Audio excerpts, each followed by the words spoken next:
Зыян келтирбе. Мындай аталышта Нарын шаарындагы мектеп окуучулары үчүн тренинг болуп өттү. Анда көбүнчө өспүрүмдөрдүн өткөл курак мезгилинде мектеп ичинде жана мектеп аралык атаандаштык курчуп, түрдүү чыр-чатактар орун алып келет. Бирок тилекке каршы алардын көбү ачыкталбай калып, натыйжада терс мамиле ырбап кетүүдө. Андыктан мындай терс көрүнүштөргө бөгөт коюуга карата атайын долбоорлордун алкагында мектеп окуучулары үчүн семинар өткөрүлдү. Граждандык активизмди ишке ашырып жатканда чыр-чатакка сезимталдуулук, зыян келтирбөө принцибин түшүндүрүү. Ошондой эле учурда жаш баягы уюмдар, жаш кыймылдар көп учурда баягы чыр-чатакка чалдыгып кетиши мүмкүн. Ошондой учурларда кантип өзүн алып баруу, кантип проекттердин дагы ого бетер чоң зыян келтирбөө деген темаларда талкуулап жүрөт.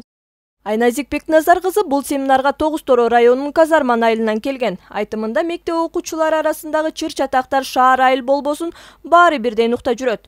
Андыктан абалды жөнгө салуунун башкы жолу атаандаштыктарды коомдук иштерди бирге аткарууга чакыруу менен ынтымакты бекемдөөгө болооруна ынанган.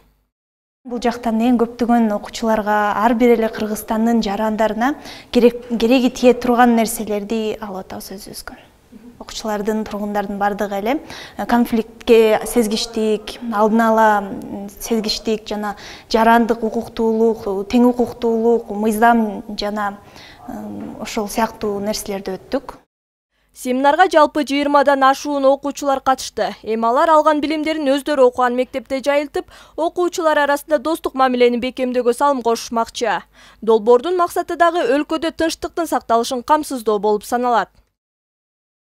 Бүгүнкү биздин талкуу клубубуз Европа биримдигинин колдоосу менен жана ошондой эле International Alert уюмунун Кыргызстанда өкүлчүлүгү тарабынан өткөрүлүп жатат. Бул талкуу клубдун пайдасы бул ошол жергиликтүү активисттер үчүн өздөрүнүн долбоорун ишке ашыруудагы кыйынчылыктарды алдын алуу болуп саналат. Маалымат үчүн айтсак, ынтымактуу жашоо долбоору акыркы 11 жылдан бери өлкөдө чыр-чатактарды болтурбоого карата калк арасында түшүндүрүү иштерин жүргүзүү менен бирге жашылдандыруу иштерине активдүү катышып келишет. Айпер Акылбекова, Дилет Алмазбеков, Өлкөдө Нарын шаары.